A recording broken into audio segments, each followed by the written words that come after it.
Now that the Bold and the Beautiful's Liam and Hope are married again, we're looking back on the festive ceremony and reception, and we're thinking about what was lacking. One of the obvious answers is Sheila's absence. Some fans expected her to crash the wedding, but there are two other things she could have done that she didn't do, and it was disappointing. We all know that Sheila Kimberlin Brown is not above eavesdropping on conversations on the Bold and the Beautiful. She did it when Deacon Sean Connon embraced Taylor Rebecca Budig at the end of their session. When Steffi Jacqueline Mackinswood visited Taylor at her office shortly after Sheila left, it was a little surprising that the B&B writers didn't have Sheila stand outside the door and listen in on Steffi and Taylor's conversation. If she'd done that, then she would have heard Steffi call her delusional for expecting an invitation to Lope's wedding. That would have added insult to injury, and Sheila would have felt even more enraged than she already was, especially after she thought Taylor called her crazy for considering crashing the wedding. It felt like the B&B writers missed a prime opportunity for Sheila to do a typical Sheila thing.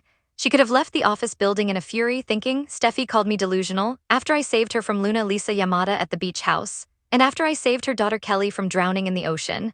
Maybe hearing that insult would have reignited Dark Sheila, and Dark Sheila means dangerous Sheila.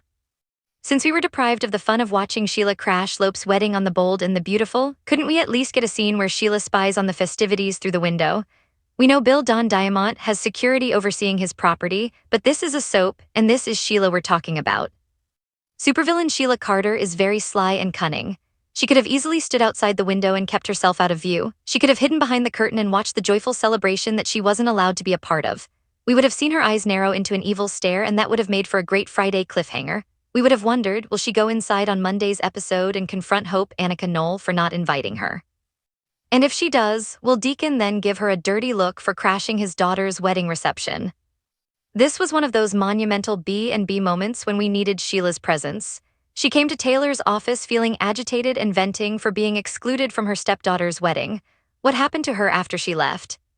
We needed follow-up, but we never got it. Where did Sheila go? How did she eventually calm herself down? Did she go home and read a good book? Did she take a relaxing bubble bath? Did she have a glass or two of wine? We know Sheila doesn't accept rejection. And yet when Taylor advised her not to crash the wedding, Sheila left the office and obediently stayed away from Bill's house.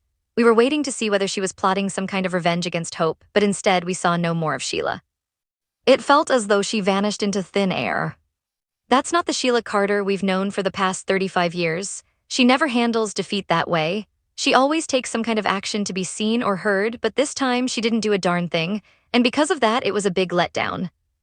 What do you all think? Was it disappointing that Sheila did absolutely nothing to be accepted after she left Taylor's office?